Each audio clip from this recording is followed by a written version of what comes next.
All right, thank you again for joining everybody today. We're excited to be here. We've got this poll up, so if you're just joining in and you want to give us a little more info about who you are, where you're joining us from today, we would love to know.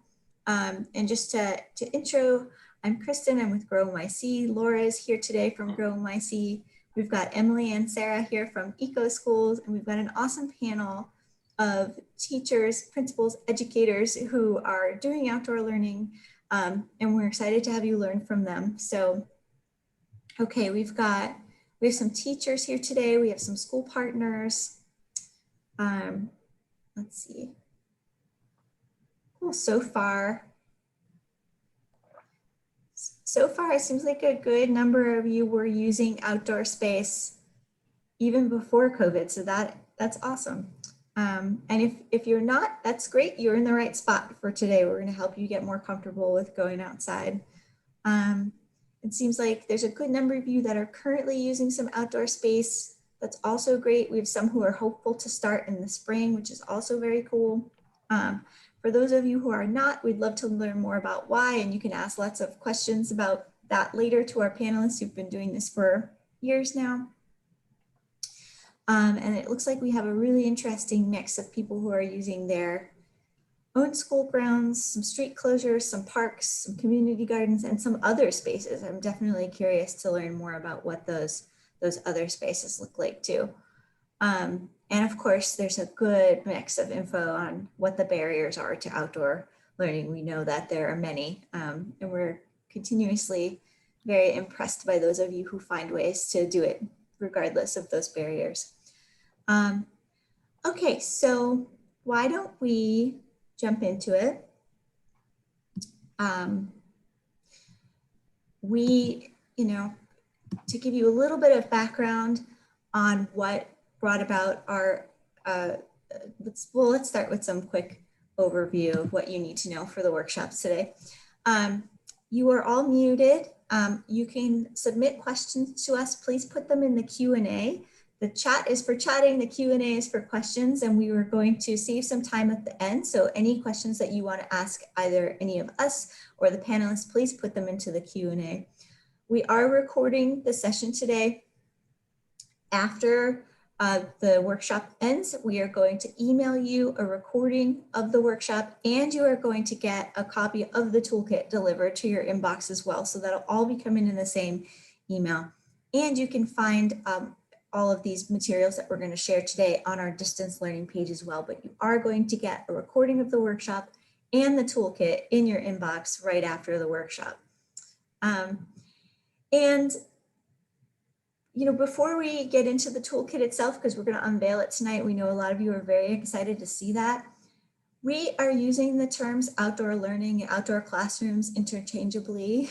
There is a difference. We think that the toolkit will address elements of both for you, but just so that we can clarify the distinction, in outdoor learning, you use the natural environment to enhance student learning. So maybe that's a gardening program, or you're doing some hands-on STEM outside where your students, that could be environmental ed. An outdoor classroom is more of like a gathering area that just happens to be outside. So it's not necessarily engaging with the environment, but we tried to think about the toolkit in a way that addresses both or either. So depending on what you're looking to do, we think there's something in there for everyone. Let's talk about the creation of the toolkit for a sec. So back in June, many of you know Green Schoolyards America did a presentation on outdoor learning. They're national, but the workshop that was presented was very specific to like California. That's where a lot of the work was happening at the time. And we realized, that there was a need for a New York City specific toolkit that addresses some of the concerns that are really, pressing here in New York City. And so we worked with Emily and Sarah from Eco Schools National Wildlife Federation, and the two of us linked up, and then we worked with other nonprofit partners as well. So they have many of our partners that you know and love weighed in on the toolkit. And Sarah and Emily, feel free to jump in at any point here too. But this is the content. So these are the things that, based on like the the parent advocacy meetings that we were going to and some of the conversations that were happening surrounding outdoor learning that we thought would be most helpful to include.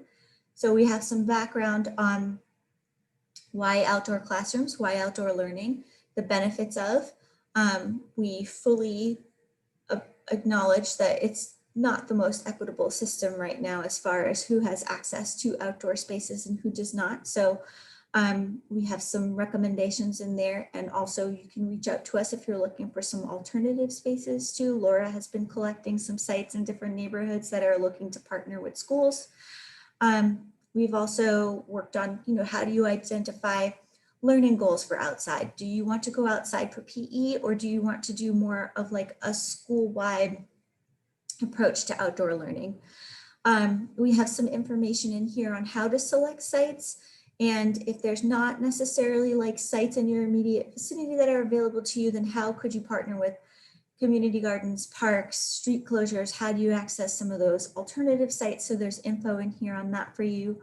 We also have some very like nuts and bolts, free, low cost to higher cost options on the actual infrastructure of your outdoor classroom, and then how to address and identify and address some safety considerations for teaching outside. We have some resources on outdoor classroom management that were collected from our partner organizations who are using much of these same resources for their programs. I see some of our teachers who contributed to this section are here tonight. We have some very specific guidelines and surrounding teaching outdoors with special education students. And Abir, who's here tonight on our panel, can speak to that quite a lot as well.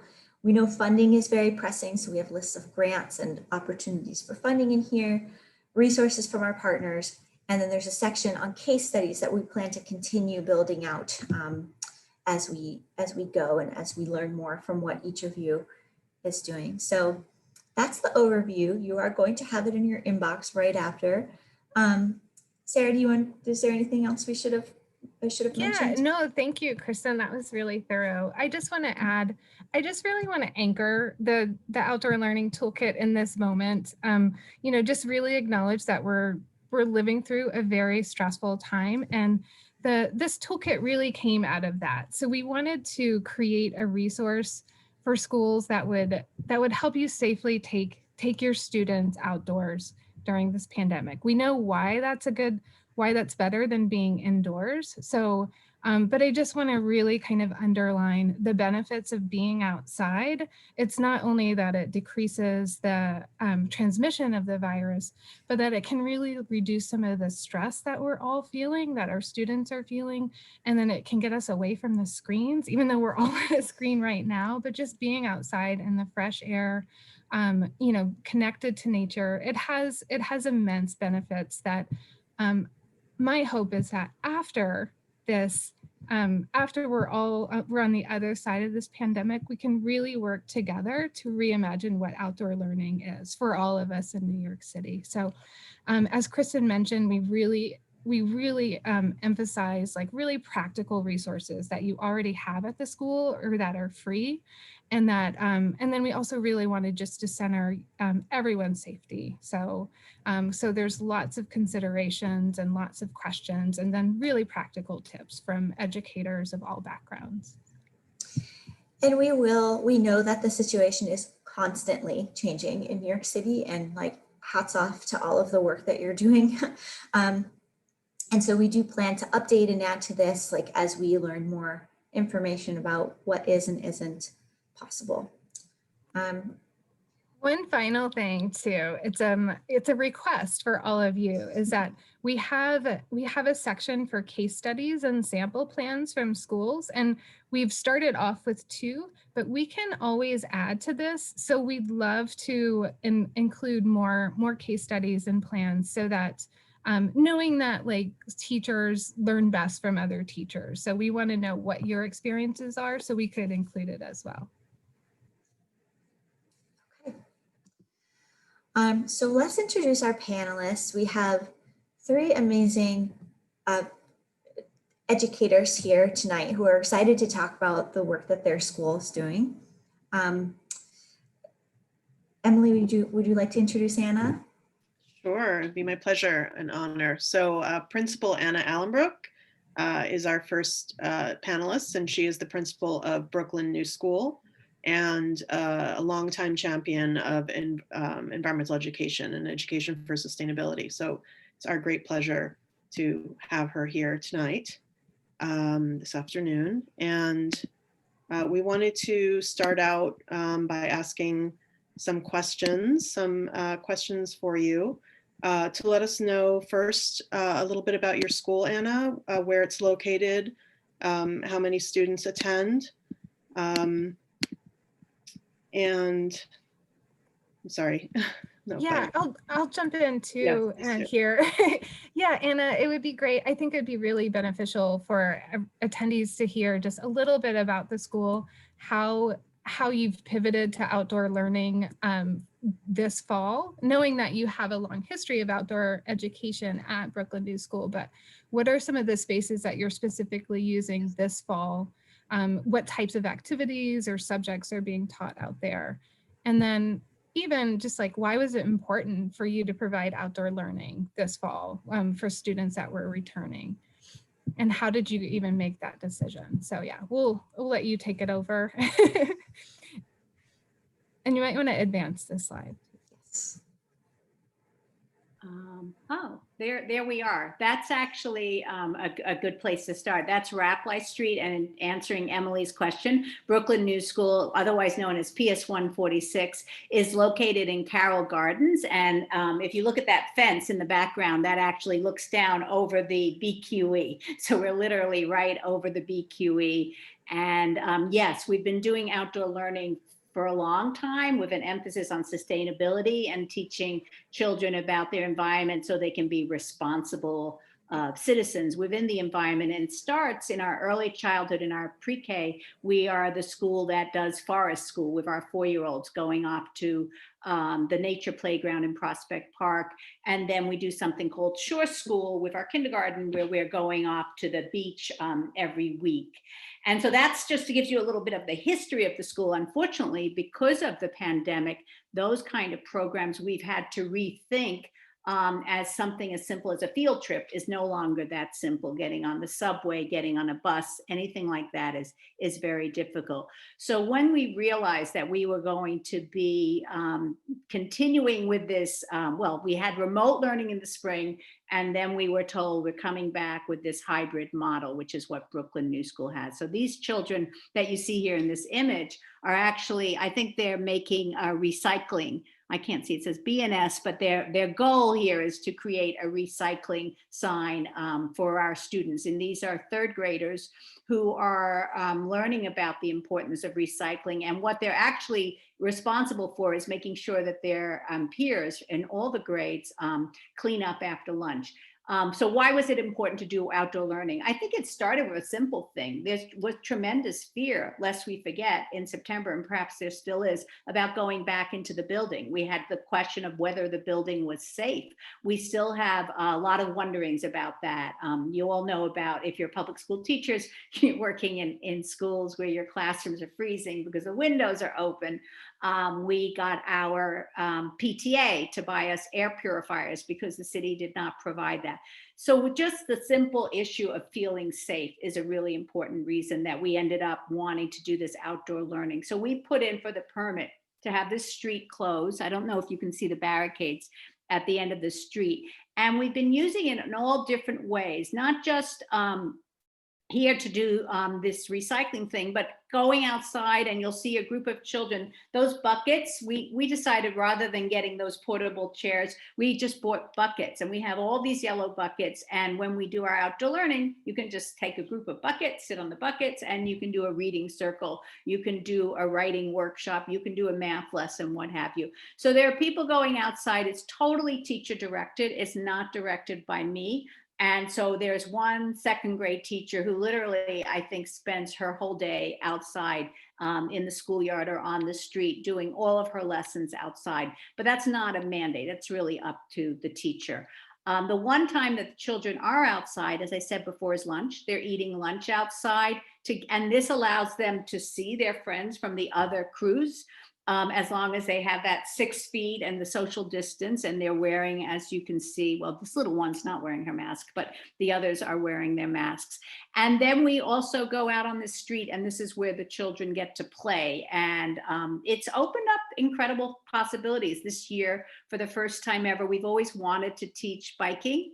And this year we're teaching biking. It's our new physical education curriculum, because we can't do things like we used to do, which such as going swimming. Those are the more of the third graders with that recycle banner. And you can see the different containers in the pictures there, so that they know where to put their plastic, where to put their paper, and we also compost. So again, all of this is curriculum. These guys, as third graders, they've known about this since kindergarten, but now they're sharing it with their younger peers outside. We took advantage of, you're seeing the children right by the scaffolding. So we took, for the first time, we were not resentful of the scaffolding. The scaffolding has made it possible for us to be outside even on rainy days.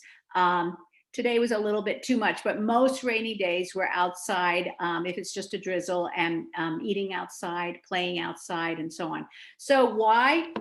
It seems like a no-brainer to me. Kids who struggle in the classroom often do not struggle outside. It's a more open, easier place. One thing I did want to say before passing it back to all of you is I do think it's important that we not think of outdoor learning as just taking the indoor classroom and putting it outside. Yes, we can read outside. Yes, we can write outside, but there's a reason we're going outside. It's to get the fresh air. It's to be physical. It's to engage with nature as much as possible in our urban environment.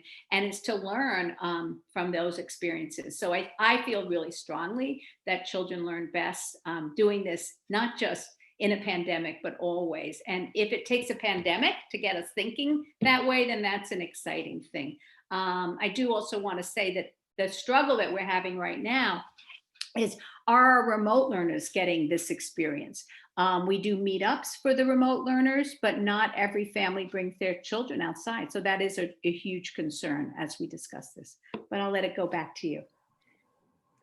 Thank you so much, Anna. And I'll just remind everybody that we'll try to leave 10 to 15 minutes at the end of this so that you can, so that our panelists can answer some of your questions. And so that was really exciting to hear about the program at Brooklyn New School. I especially love the physical education, learning how to ride a bike. That's wonderful.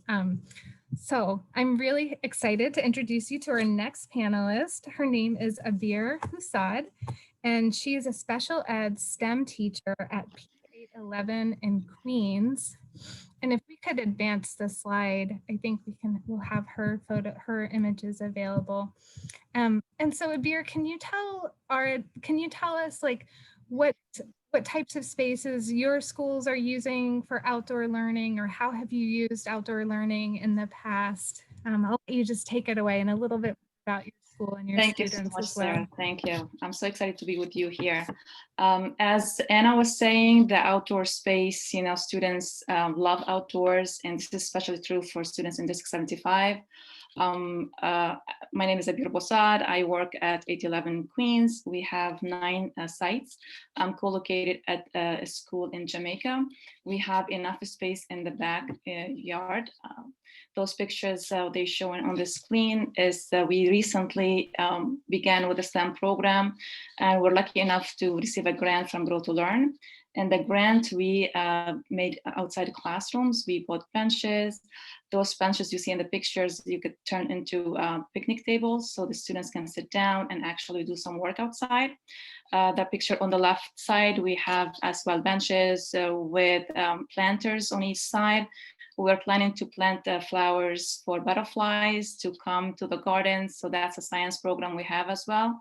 And on the picture on the bottom as well, we have a turf, and we also have a frame. We're going to as well add more plants to it to bring those insects and the butterflies to the garden as well, part of the science curriculum we have for our students. 2 years ago, we started with a STEM program at 811. Our kids really, we have kids with low functioning autism. We have kids with severe and multiple disabilities. those kids, some of the kids really get to go outside because they have those medical challenges. With the STEM program, we're able actually to create a safe outdoor space for them. We created as well vocational jobs, because one of the goals of our school is actually prepare and train the students to grow and have vocational jobs at the end when they go to high school and graduate from our program. So we start with them very early at elementary grade level, working on those skills, because some of the students, as I said before, they have multiple disabilities and they're probably going to be dependent for the rest of their lives. So we try to actually do some program that is useful for them. And we tried with the STEM program to make it as useful as possible. So we did develop a garden for them. And in the money we received from Grow to Learn, we developed this outdoor space. We transform it. We did did planters. We had seedings there. We had programs throughout the summer. The programs were, growing the vegetables, harvest the vegetables, sort them, package them, sell them to staff, make actually food and, salads out of the vegetables we have and produce from the garden. So it was very successful, as the picture was showing. So we have multiple jobs and multiple ways for the students to practice their skill and enjoy the nature outside. If we can move to the second slide, thank you. This is one of the examples we have for the daily routine that takes place outdoors. The students actually, we had a study along with the program. The study shows how students get independent when they are doing the job they like. The students in particular, she did not like the science program, or do science indoors. She had some behaviors, but in the garden, magically, she works independently. She loved all the steps. She's so independent. The end, the last picture, she does a self-assessment where she answered a question by herself. So it was very successful at our school. This is before COVID. Now, because of COVID hit, everything had stopped, but we still used the outdoor space. At the beginning, when we went back to school in September, our principal tried to actually limit the outdoors for a little bit, just to have the students accustomed to the way being indoors with their facial mask on, to make sure they are, well adjusted. And then after a few weeks, we were able to actually go outside and hold the classrooms outside. The classrooms are held outside, as I mentioned, science classrooms, phys ed, all sorts of classes. They go out for any things they want to do. They have safe space. The whole school, it has fencing around it, so it's very safe for the students to walk around, be independent a little bit. We also use the space to give the students a break from the mask on their face. So they take the mask off, they're able to breathe and run and be free outdoors with a safe environment. And of course, practice their social skills, their vocational skills, and their peer-to-peer interaction. I think that's it. I'm gonna bring it back to you guys if you have any questions. If you have any slides, I'm not sure if we have any other slides from 811. Oh, that's it. Yeah. Thank you so much. Yeah, I'm sure there'll be a lot of questions when we get to that in a few minutes after we hear from our next panelist, who is Jeannie Selfley, and she's a teacher at PS 376 in Bushwick. And Jeannie will introduce you to her garden and her school right now. Hi there. So our garden, it's so great to hear from others and see how their programs develop. They're all so very different. It's exciting. Our garden is actually property of New York City Housing Authority. So NYCHA owns the property, and I won't go too much into the background of this garden, but for that reason, it's actually not on the school property. So it's actually, we have to cross 2 streets. It's really just a short block away. So the impetus for the garden for me as a science teacher, so I teach K-5 science in Bushwick at my school. And I really wanted to develop an outdoor learning lab for my students. And I am primarily the one who uses this space, but In earlier times, you see here, some teachers in the middle were going and using the space for different reasons, like that's an outdoor spelling bee they were holding outside. So it's possible to use the space, but currently I am the only person who's actively taking students over. Sometimes the classroom teachers come with me, but it's mostly me taking them over on my own. And that opened up a lot of issues because, as we know, there's a chancellor's regulation right now on school trips. You're not really allowed to go on school trips right now. So is this considered a school trip? Well, in order to take the students there, we actually do, I need to have every student fill out a permission slip that I create that states, from September 2020 to June 2021, that allows me to take them or the classroom teacher to take them at any time over the school year. Yeah, so basically it's mostly used now for science, outdoor science learning. We did block off the street at our school, and the dance teacher is using that space in front of our school, and the gym teacher is using the space. But the garden is primarily just for science. So if you go to the next slide, mostly I figured I'd talk about some more practical issues. Now I am organized, and you do have to be organized, especially because my classroom is not nearby. I have no access to water in the garden, no access to electricity. So my lessons outdoors in the garden are organized, but not to the extent that I've had to organize myself because of COVID-19. I don't want children handing out supplies. So normally if I had a worksheet, I would have one student hand them out, and I'd have another student hand out the pencils.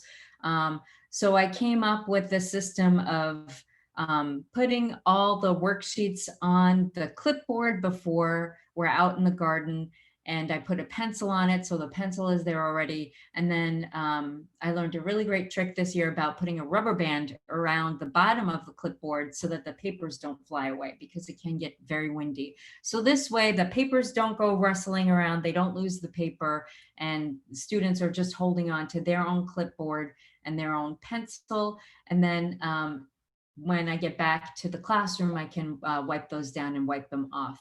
And so just some other supplies that I have outside are wipe off boards and dry erase markers, especially when I take out my L students, so that I can spell out things for them when they're learning, so that they can record what their observations are. Next slide. So I have a little go bag. And you can see on the picnic table is my go bag. New this year is I got a walkie-talkie. So the school gave me a walkie-talkie so that, I have my phone, I have my cell phone too, and I always had that on me before, but they really wanted to have a way to contact me no matter what. And so I have to take the walkie-talkie with me. And I think in the go bag, I have all of my supplies are then in Ziploc bags, and they're ready to go. Like I said before, I don't think I was as organized last year. And then in my red bag, that is my PPE. So there are extra masks in there, and there is hand sanitizer, and then, just usual like emergency kit, Band-Aids and things like that. Okay, next slide.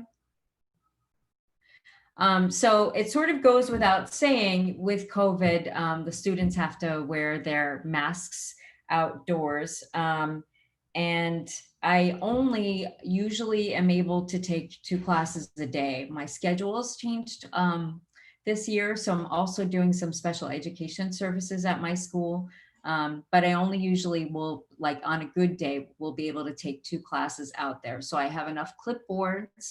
The class sizes are a lot smaller as well, but I have enough clipboards so that students are they're not commingling the supplies or anything like that. Okay, and the next slide. So this shows you how I set up the space. And when we come into the garden space, I always like to have an opening circle and then a closing circle. And so what I started to do was put the cones out and, roughly measure the 6 feet between the students so that we're, keeping our distance from each other.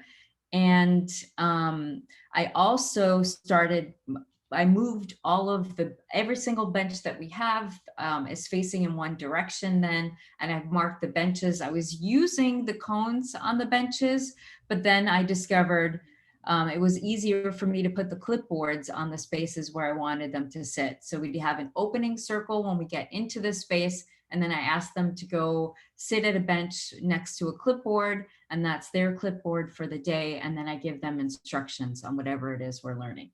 And no, Nida is not sleeping there on the bench. We were using our senses in the garden, so she had her eyes closed there, and she was listening for all the sounds in the garden. Okay, next. Another useful tool, and I know probably a lot of people have seen this before, is using hula hoops. Now, hula hoops are really great, and I always use them before to focus students' attention. But what I've noticed now that I'm using the outdoor space during COVID is that it's also a great way to separate students from each other. So I not only use the circles to say, okay, so this is a certain area. I want you to focus on whatever's in that area, whatever plants are in the area, or living and non-living things. But I realized that I can use the circles as stations. So I can put materials in the circle and have the students focus their attention on those materials.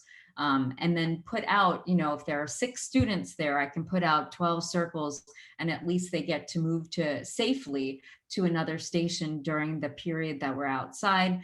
And they're not next to each other, they're not too close to each other, and they get to experience another set of materials, whatever that may be. So I might have put out pine cones, or they're doing a leaf study, and I take out different leaves and put that in the center of the circle.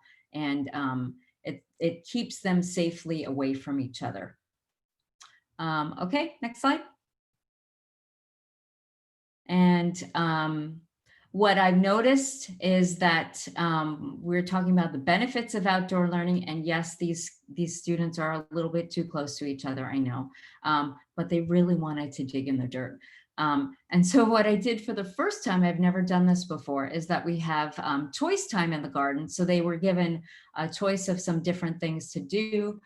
They could dig in the dirt, which is always fun for them, or they could bring a book or a journal. And they really enjoyed that. And I really feel like that's something that I want to do more of, because that enables them to sort of be at peace in the space and pursue what they're actually interested in doing. And the bug bingo you see there is also just a reminder, things can go wrong when you're outdoors, to have extra backup activities. So that's one of my backup activities. And kids always love searching for bugs in the garden. So that was just a reminder for that. So now I just wanted to show quickly, we don't have to see the next video. We don't have to see the entire video. I just wanted you to see the space is actually next to an elevated train. So it's very noisy. So on the next slide is a short, we don't have to watch the whole video, but just get the gist of it.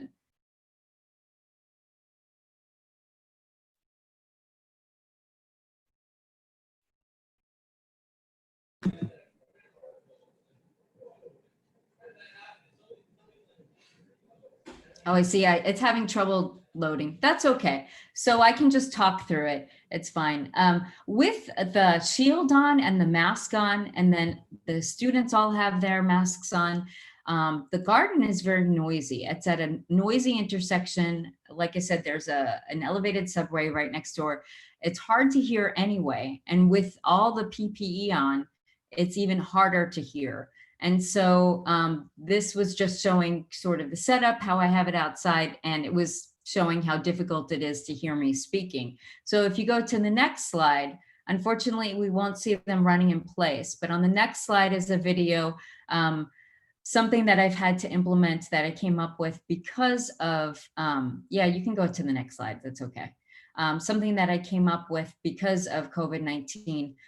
We do, each day they get to pick a new dance. So, oh, I think it's back one slide. It doesn't matter because we won't show the video anyway. But the students pick a dance for truck noises and for subway noises. And so when we're talking in a circle, we stop, whoever's talking stops, and we all do the dance that they pick for the day because it's impossible to hear. And that's a way to keep them engaged, and so that it doesn't become like a shouting contest. And another thing that I do to get their attention, because it's so loud now, is I hoot. So it's call and recall. And so I hoot like an owl and they have to hoot back at me. We do that a few times until I'm sure that all of them have my attention. And then I give them instructions for the next thing that we're going to do. So those are, yeah, so that's pretty much it. Those are how I've had to change instruction because of COVID-19 out in the garden. Okay. Thank you so much, Jeannie and Abir and Anna. There's so many good tips and so much creativity, as someone mentioned in the chat, for how you manage students, how you manage noises and teaching outdoors in New York City, which has its unique challenges. And so yeah, thank you so much. So now we can move on to our Q&A, and I think there's a few questions in the Q&A box, but please add some more, because I just want to remind everybody that these panelists, these educators, they have so much experience and so much expertise. So I'm sure if you have any questions about taking students outdoors during a pandemic or not during a pandemic, that they have some really important experiences to share. So the first question, oh, let me see, where did it go? I will paraphrase. Okay, yeah, this was the first question I saw. And this is a very common one that I hear also when we talk about outdoor learning is weather. What will you do when it gets cold or it snows, or do you take students out in rainy weather even currently while the weather's still kind of mild? Would one of you want to take that one first, or should I call on someone?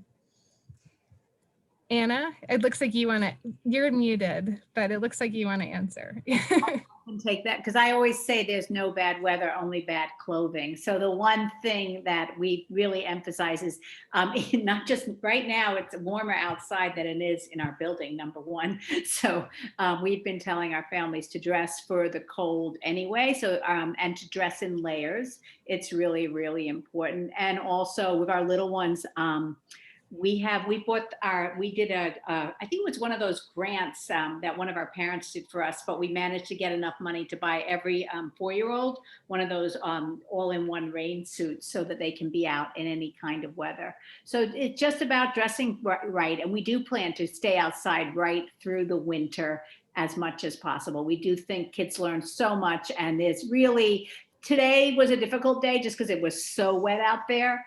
But on a normal rainy day, you can be out in the rain. Sometimes we give kids the choice. That works really well. Depends on our adult, the availability of adults. But we do say there's no bad weather, only bad clothing. Dear Jeannie, do you want to add anything to that? In our case, yes, as Anna was saying, kids love to be outside. We're trying to take advantage of the weather now. It's warm. So I think it's gonna continue to be a little bit warm. So they go outside, they do some cleaning around the garden, they pick the leaves because we have lots of space outdoors. We're also planning to take some trees indoors during the winter time. So we have a couple of peach trees, and I think we have a pear tree and a fig trees. So we're gonna take them indoors. We now, since the students are mostly remote, we have space in the gym. So we're gonna change that space to make a mini garden in the gym by the window, where we could put these trees inside and some planters. So we will have some kind of, for the cold months of the winter, we can have some, space for the garden indoors in the gym by the window. Yeah, so I can answer that as well. I think it's really important for students to see how the garden changes every time we come and throughout the seasons. And since this picture is still up on the screen here, you can see that patch of dirt back there. That is me, fingers crossed, trying to get a gazebo built back there. So I'm hopeful that it will get built before the winter, and that will help with a little bit of, drizzly, rainy weather. And we also have some season extenders on the beds right now. So we have some low tunnels, which means we'll have some crops still growing throughout the winter. So there'll always be something to see and something growing outside. And I think as long as it's not raining and as long as it's not below, I think I looked at the official number, what is it, 0 degrees? The wind chill is 0 degrees Fahrenheit. And I love the idea of asking the kids, like, what do you think? Would you like to go out? And if it's too cold, you know what? You can always go right back inside. So I know I'll continue really the worst weather will be the rain that will prevent us from going out. Great, thank you. Yes, I think teachers and any outdoor enthusiast, we're all troopers when it comes to weather. And so know that, yes, there's no bad weather, only bad clothing.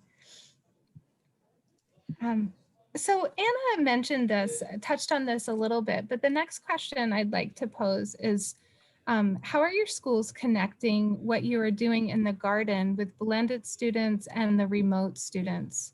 Do remote kids get any opportunities to participate in some of these activities?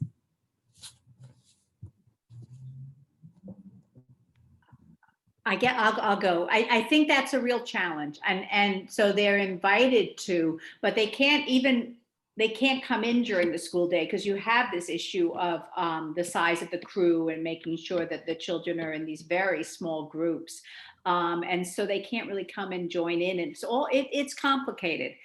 Some of our kids have participated after school in the garden, but mostly not. I think the one thing we have been able to do are these meetups in the park with our remote learners, and also curriculum. For example, in our second grade this year, they are doing, they kind of rethought they have something they call the Naturalist School, and they rethought their curriculum in light of the situation we find ourselves in. So they're doing a pigeon study. And they chose to study a pigeon because it was sort of a universal that wherever you are, you can find a pigeon.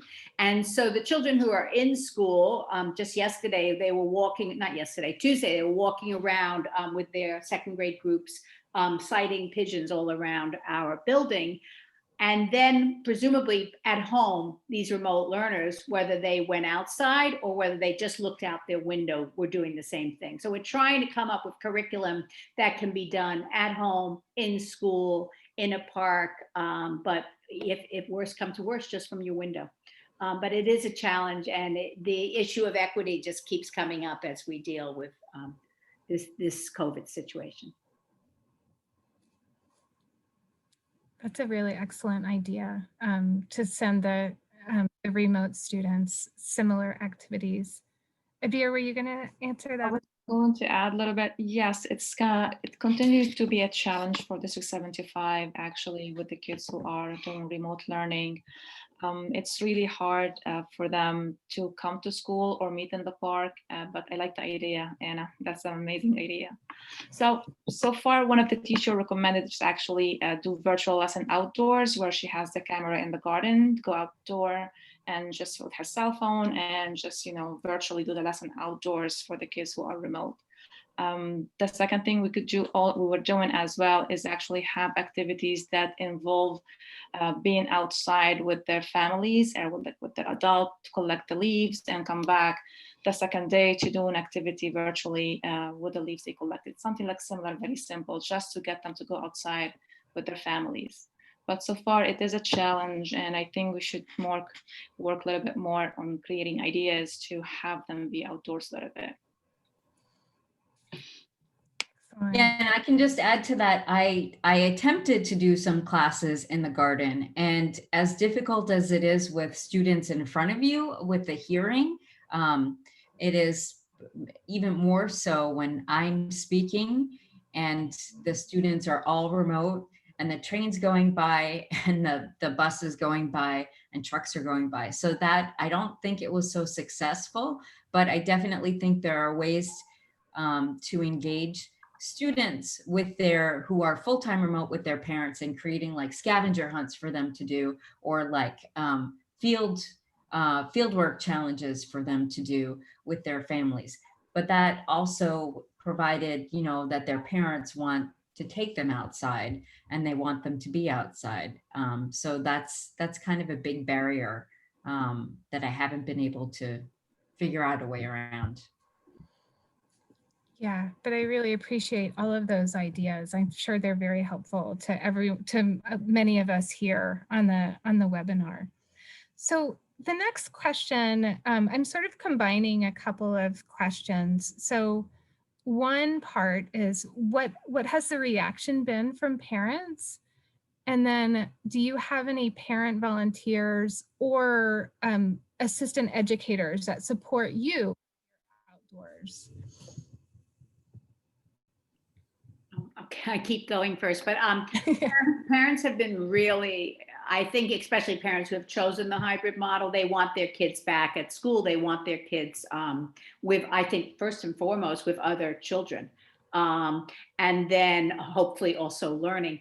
And so they've been very, very appreciative, and just thanking us. And I think they're all excited, or mostly excited, by the outdoor learning that we're doing, and are happy to help. We actually have our parents volunteering in a very concrete way, which is they man the barriers, because you're supposed to always have someone, when you have the street closed, you're supposed to always have someone at the barriers, and that's a difficult use of staff.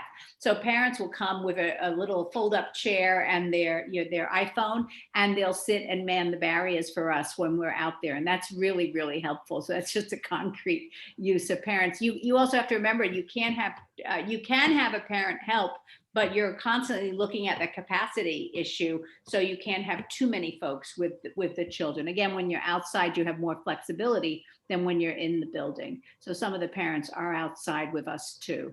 When we went, I didn't mention, but we the whole issue of field trips and not being able to go on field trips, but we are able to go on these walking trips. So we've been taking our pre-K and kindergarten to parks that are a little bit beyond our school. And we've gone there with our kind of science folks and also our music teacher, where there's a chance to actually be outside and sing, again, as long as they're socially distant. And parents have joined us for that kind of experience, just walking a few blocks from the school to be in a different garden, not our garden. And that was lovely to have the parents there. Prior to COVID, when we have the garden outdoors, parents were heavily involved. They loved the space. They loved the idea that their students or their children get to go outdoors, plant, use their hands, use their vocational skills and work around the garden. Unfortunately, after COVID hit, and for now with the school year, we don't have as much as volunteers as we want to. We trying to make an effort to actually reach out to parents more. Unfortunately, most of our students, because of District 75, they actually take the bus to come to school. So they live in areas around Queens, not close to the school. It's not like, a zone to school where the parents are like, 2 blocks away.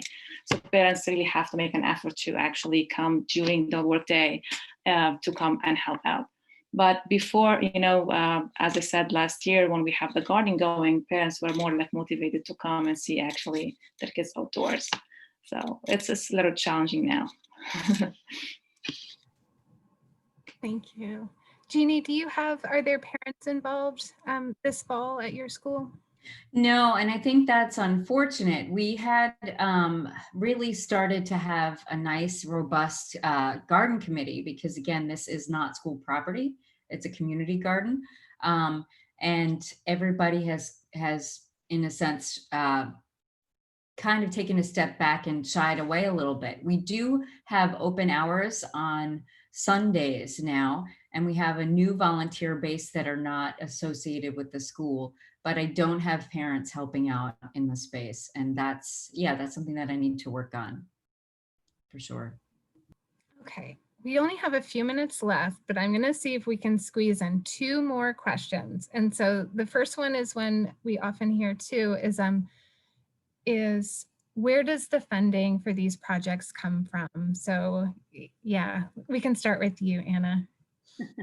You have to be creative. I don't, there's not much funding for it. So we're constantly, I guess I'll answer concretely. We're right in the middle right now. There's a sustainability grant. Maybe I shouldn't tell people. The DOE is offering, I think it's a $5,000 grant. So you always need to be on the lookout for that. It's due November 17th. I know we're working on it. And it's something to do with how you can, all of these schools would certainly qualify to apply for that grant. And it's not too difficult to grant. You have to be very specific about what you want to do with the money. And so I recommend that everyone apply for that. So looking out for grants is one good thing. And then trying to do things in the most simple way possible. So outdoor learning was a good example. People putting up all these big tents and all sorts of complicated things. And really you just needed to go outside. And so spending, that's why we bought buckets instead of fold up chairs, because buckets are a lot cheaper than fold up chairs. So thinking out of the box and trying to spend as little money as possible, because there is no money for this. For the past 2 years, we get grants from Grow to Learn. We get around $4,000, $2,000 each year. So with the money, we're able to create the outdoor space. We also tried donor choose as well. Also, we get some things donated as well from donor choose. Also, Home Depot sometimes offer to partner with the school. They give you free stuff. The thing we did last summer is all the produce we did in the garden, we packaged those vegetables and herbs and we sold them to the staff. So we're able to also make money of the vegetable we sold. We made around like $200-300, which is, a good amount of money. So we use that money as well to put back in the garden. So there's a lot of resources, as Anna was saying, there's lots of grants. We're also applying for the $5,000 grant from so it's due very shortly. I really recommend registering the garden with Grow to Learn, because they will send you the links and with all the grants available, with all the resources they have in the city. So that's what we've been doing so far.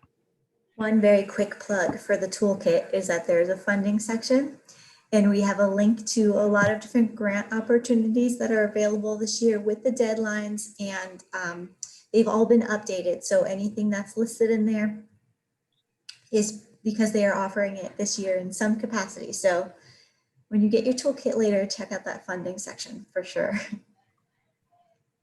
Yeah, and I can just chime in. Thank you, GrowNYC. I love you. Yeah, the benches you see right there is lumber that's come from GrowNYC. The mulch I've received from the Parks Department. I received funding from Captain Planet Foundation. Oh, it was such a nice grant because they also gave us a cooking cart, which is really nice. But cooking right now, I don't know about that. But that's something to like bookmark for later. And the tool shed that you see back there is from Sam LeGlazer. He is our neighbor. So I think it's valuable, definitely valuable to reach out to the small businesses that are right next door. So Sam LeGlazer, of course, he installs glass, but he's a builder. And so he built the tool shed for us. And I've been lucky enough to develop a relationship with our local assemblywoman. And so she has helped support and fund some of the initiatives in the garden. And just to raise awareness about the garden, and also to help us put together some events there, which has been great. And in addition, we held last Halloween, we held a Fall Harvest Festival, and we did charge $5 per family, which is not a lot. When you think that each student then received a pumpkin that they got to decorate, and there were games everywhere that they could play and prizes. And so we were able to raise a nice little bit of money for that. But otherwise, one other great resource are the botanical gardens in New York City. So Brooklyn Botanical Garden has community garden resources, which I think schools can also use in terms of gaining access to some free materials. And yeah, there are a lot of resources out there. You just have to have time to look through, and but no funding comes from the school, so it's all funded from outside of the school, unfortunately. Yeah, well, thank you. So we are about a minute past time, and I want to be respectful of everyone's time. So I just want to once again thank our panelists, Principal Anna Allenbrook from Brooklyn New School, Jeannie Selfley from PS 376, and Abir Husad from P811Q. We really were so grateful for all of your experience and expertise that you shared with us today. And I hope that it was really helpful to everyone that joined the webinar. I will add that this is just the first of many webinars or workshops that we'd like to kick off this school year, knowing that we'll have many of you may be planning for a spring outdoor learning initiatives, of course, depending on how we do with the pandemic and remote learning and all of that. But there will be other opportunities, and I'll let Kristen tell you about what some of the materials that we'll send you after tonight. Yes, so like Sarah said, we're planning a workshop for the end of January, so kind of mark your calendars loosely for that. Laura is going to drop into the chat right now a survey about the workshop tonight, and there's room in there for you to let us know what topics would be helpful for next session. So if you're a little more advanced, or if you're just getting started out, you let us know. If you were to go to GrowNYCdistancelearning.org right now, you would see the toolkit is there. There's an outdoor learning section, so you could go even a little ahead of when we're going to send it to you later tonight. But you will have the toolkit, and you will have the recording of tonight's workshop in just a little bit. So stay on the lookout for those. And also, as you dig into the toolkit, if you have questions about anything that's in there, feel free to reach out to me or Emily or Sarah or Laura from the School Gardens team as well. And we're happy to walk you through any of the materials that are in there. And you can also feel free to email us if you have additional follow-up questions about tonight's workshop. You can feel free to email those to us as well. We know we didn't get to all of them, but we got to as many as we could. So, so thank you again. We're really excited to share this toolkit with you. It's been a labor of love for many months now for a lot of your nonprofit partner friends and some of our teachers as well who weighed in here too. And we hope that it's helpful for you. And so many thank yous to Anna, Abir, and Jeannie for taking the time tonight to walk us through. We always think that it's super helpful when our educators can hear from people who are just like them and doing this all over the city. So, so many thank yous, and we look forward to helping all of you with your outdoor learning projects as you get them started. Thank you, everyone. Have a great night. Yeah, have a good night.